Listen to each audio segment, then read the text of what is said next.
participant. The topic is called Modern Standards of Management of First Stage of Physiological Labor. So, again, obstetrics and gynecology. Прекрати, прошасти, стильно.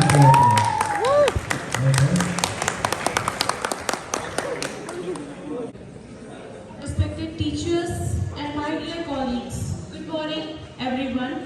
A warm welcome to all of you.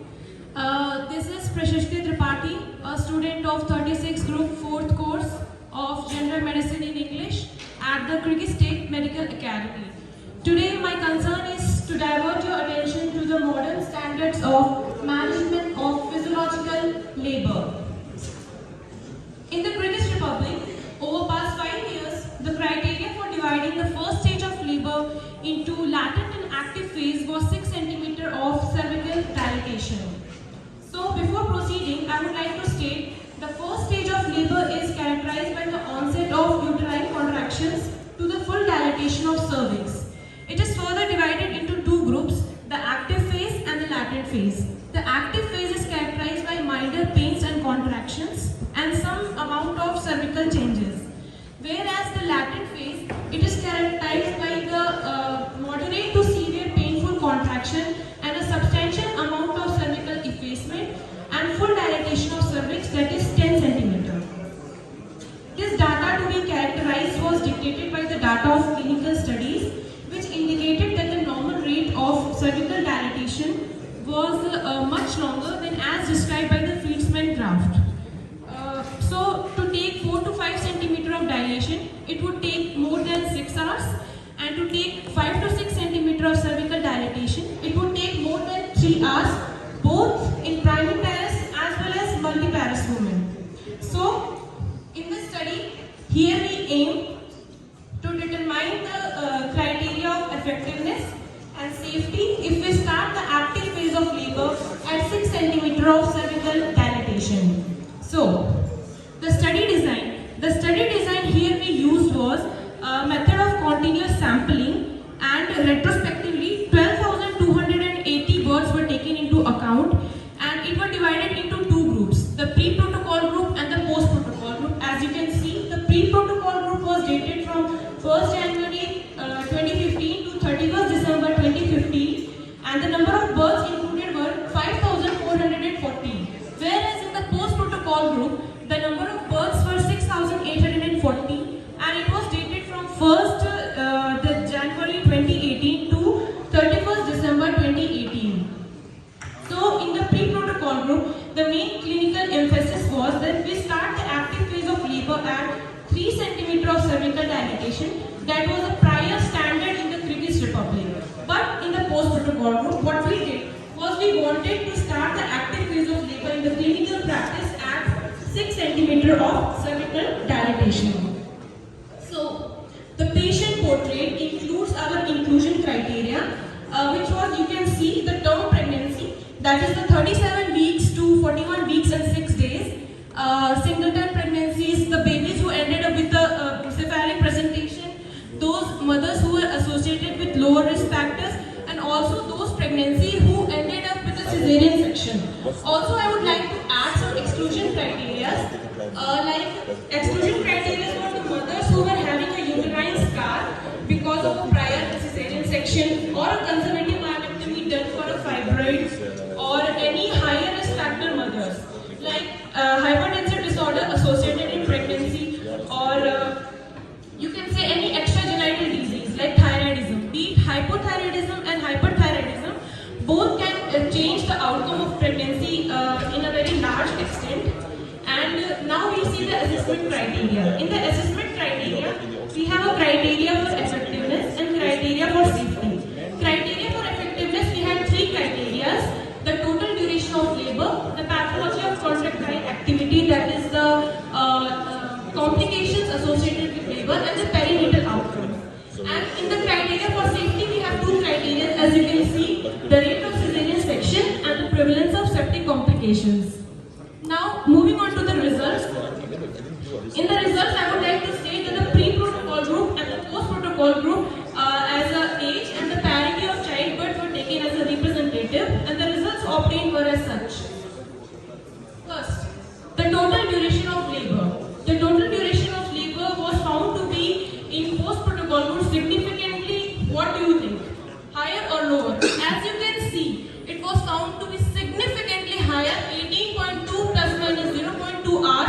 in the post-protocol group versus 12.3 plus minus 0.3 hours in the pre-protocol group. So second was the pathology of contractile activity, that is the complications associated with labor like weak contractile activity, prolonged labor. So it was found to be higher in the pre-protocol group versus the post-protocol group. 13.6 versus 7.9% in the post-protocol group. In the third we have the rate of cesarean section, and the rate of cesarean section strangely was found to be higher in the pre-protocol group, despite the fact that the total duration of labor was much longer in the post-protocol group. The rate of cesarean section was higher in the pre-protocol group.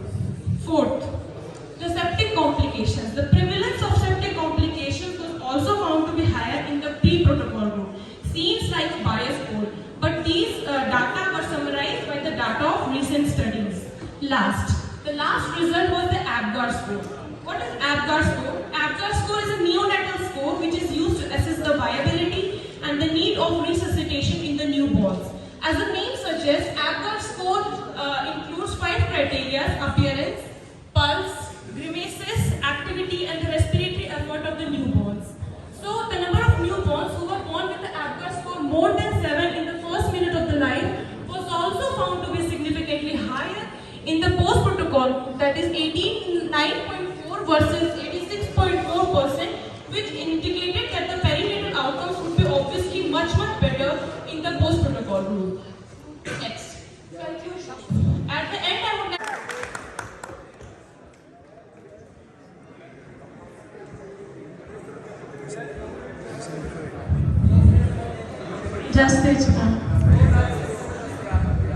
Can you explain how you take part in this experiment? Because the so many numbers. Yes. 500,000, 6,000. Yes. And so how long take this Yes. Ma'am, my contribution to this presentation was that earlier these data were already stored in the maternity hospitals. So I, with my mentors like Gunnur ma'am and Cholpur ma'am, we went to several maternity hospitals and we collected these data, like which delivery was started at 3 centimeter dilation, which delivery was started at 6 centimeter of cervical dilation. We noted these data. And we also noted the perinatal outcomes. Was it a normal delivery? Was it a cesarean section? Was there any septic complications as well? So after obtaining that data, we made epidemiological studies, and we divided these data in the pre-protocol group and the post-protocol group. And then we analyzed this data and made this presentation.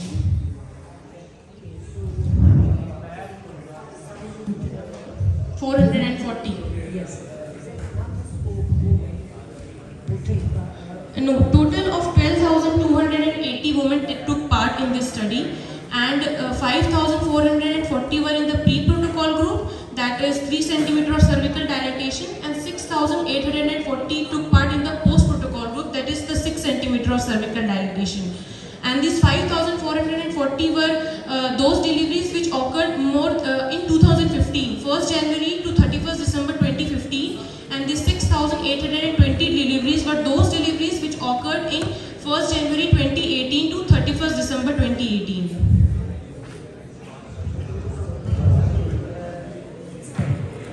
Problem history of patient. Yes, yes.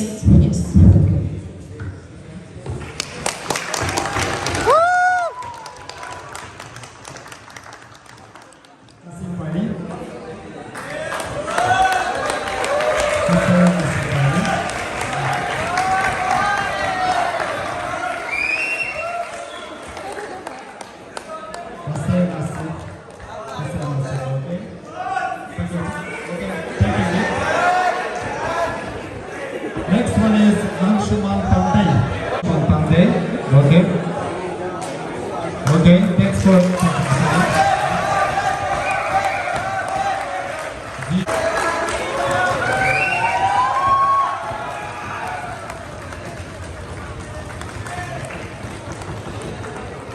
Danish Rashid.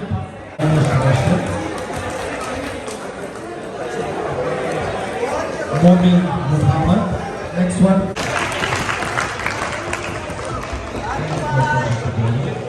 Yes. Okay, good job. Now we're gonna award the third place of the competition. Third place is going to Birma Abdishek.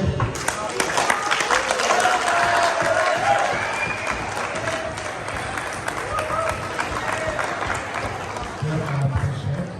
Good job. Birma Abdishek, good job. Next one. Next one is Tripathi Prashad.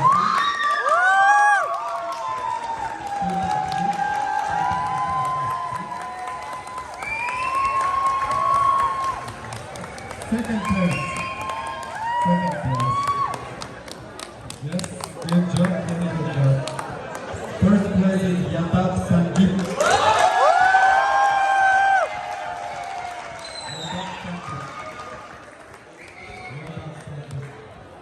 Good job.